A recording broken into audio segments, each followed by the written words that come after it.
Welcome back to Chat Like a Native. We have a really critical mission today, and it's aimed squarely at you if you feel, stuck at that intermediate English level. Right. You've got the words, you know the grammar, but when it's your turn to speak, It's just silence, the freeze. that freeze is the enemy, and we're here to give you a genuine, immediate way to get past it. The biggest thing we found is this. Fluency isn't about beautiful sentences. Not at all. It's defined by one thing.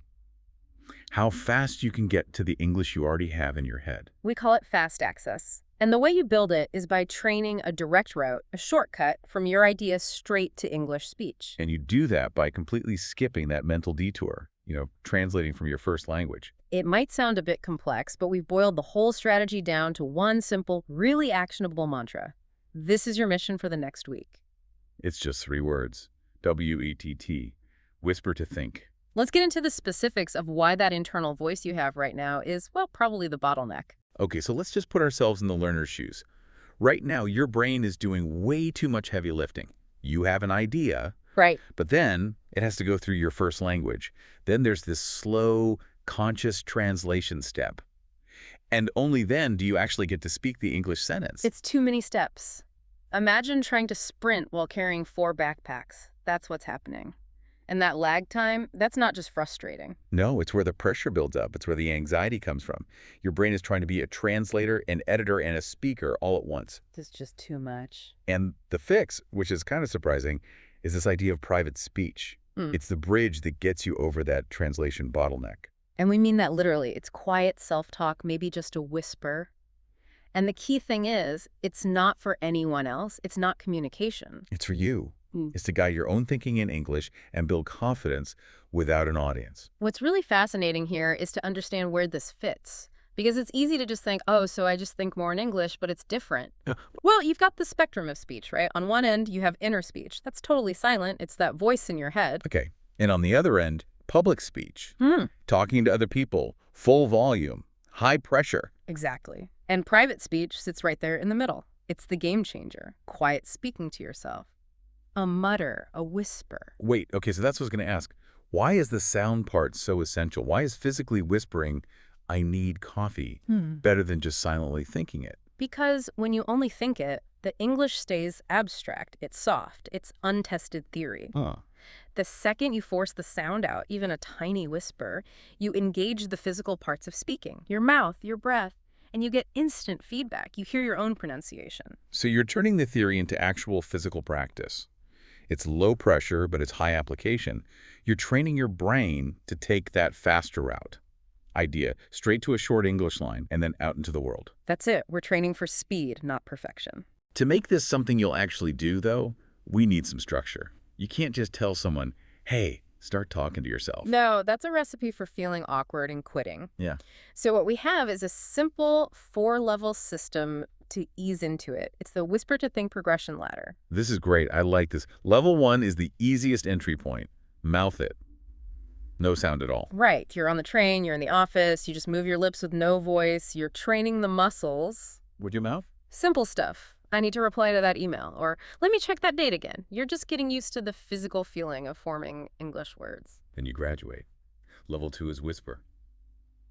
Very quiet, like you're telling yourself a little secret. And here you're getting that crucial sound feedback we mentioned, but it's still super private. You can give yourself little instructions, like, okay, start simple, or just one sentence. You're proving to your brain that it can make the sound of English quickly. I like that. Okay, so from a whisper, we get to level 3.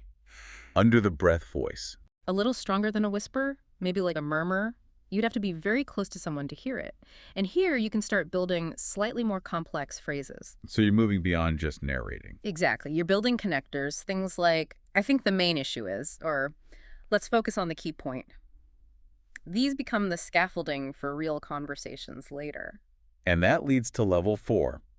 Normal voice, but practicing solo. When you're totally alone, in the car, a quiet room, wherever, you just let yourself speak at a normal volume for a minute or two.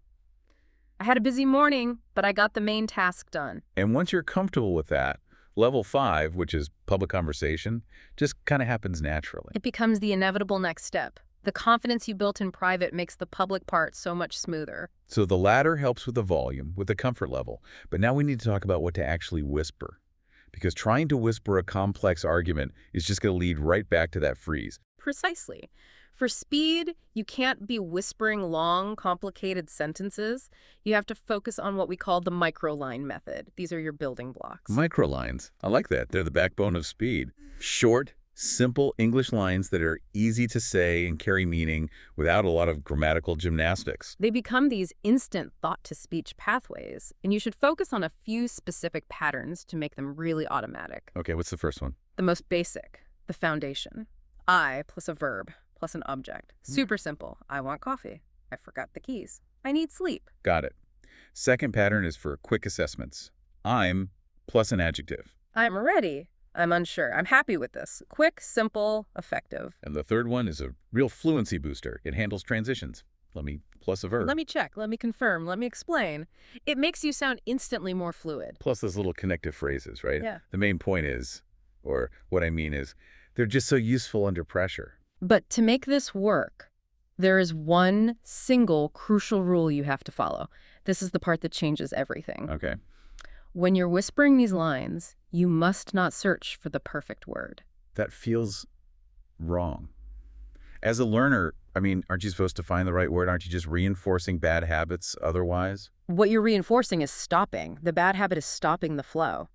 If you pause to search for the perfect synonym, you're going right back to that slow four-step translation process. So you just grab the good enough word, the one that comes to mind first. And you keep moving. Fluency is flow. You can fix the vocabulary later. During practice, the mission is to keep going. Speed. That's how fluency grows. Okay, that makes a lot of sense. So we have the process whispering and the content microlines. Let's get into some actual drills you can start today. Let's do it. Drill number 1 is the 60-second whisper sprint. Sounds intense. It is, in a good way. Set a timer for 1 minute. You whisper only microlines about one topic, like what's in front of you or your plan for the next hour. So it's not about deep thoughts, it's about quick production. Exactly. It might sound like, I'm at my desk, I see my book, I want some water, I'll get it after this. It's just rapid-fire narration. And there's an upgrade for that one, right? Yeah. Once you're comfortable, do another sprint, but this time add a simple time word, like in 10 minutes, or a simple reason, like because I'm busy. Yeah. A little more complexity, but you keep the speed. I love that. Oh. Okay, drill number 2. The repair phrase loop. We call this the anti-freezing drill. It's your fluency cheat code. A cheat code? How? Because fluent speakers are not perfect. They just are really, really good at fixing mistakes and keeping the conversation moving when they get stuck. They repair. So we practice the phrases for when we mess up. When you can't find a word, you don't go silent. You say. How can I say this? Or let me rephrase that. Or Yeah. what I'm trying to say is these have to become your automatic fallback.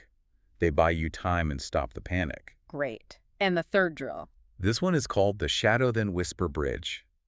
It's brilliant for turning stuff you hear into stuff you can say. Okay, how does it work? You find a short audio clip. 10, maybe 20 seconds. First, you shadow it, normally, speaking loud right after you hear it. Okay, so just copying. Then you do it again, but this time you whisper it. Still copying. But here's the final crucial step. You create your own version using the exact same structure. So if the audio was, what are you up to this weekend? My version might be. What are you up to after work, or what are you up to later? You internalize the structure and use it immediately. That is smart, but where do you actually do all this? People will think I'm crazy. You just need a moment of privacy. A walk outside is great. People just assume you're on a call. The car is perfect. But the elite practice zone? Let me guess. The shower. The shower. You're totally alone, and the white noise of the water masks everything. Zero pressure. I can just picture myself narrating my shampooing and need to use the conditioner. I think the bottle is almost empty. But I get it. 0 witnesses. Exactly. Or right before a phone call, or while you tidy your desk. And if you're in public, just stick to level 1, moving your lips. Or hold your phone like you're recording a voice note. Consistency for just 5 minutes is so much better than one intense hour once a week. Let's talk about the biggest thing this all leads to. Confidence. We tend to think of it as a personality trait, but it's really not. No, in this context, speaking fear is mostly a lack of trust.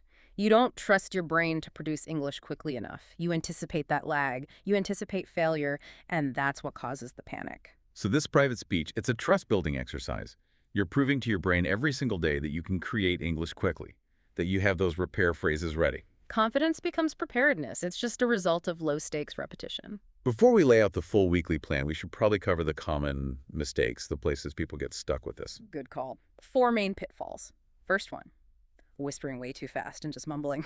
And the fix for that is just to slow down a little and really shorten the sentences. Stick to those micro lines. Mistake 2, practicing random words or like philosophical ideas. Right, that's not the goal. The fix is to focus on those useful, ready-to-use lines, the micro lines and the repair phrases.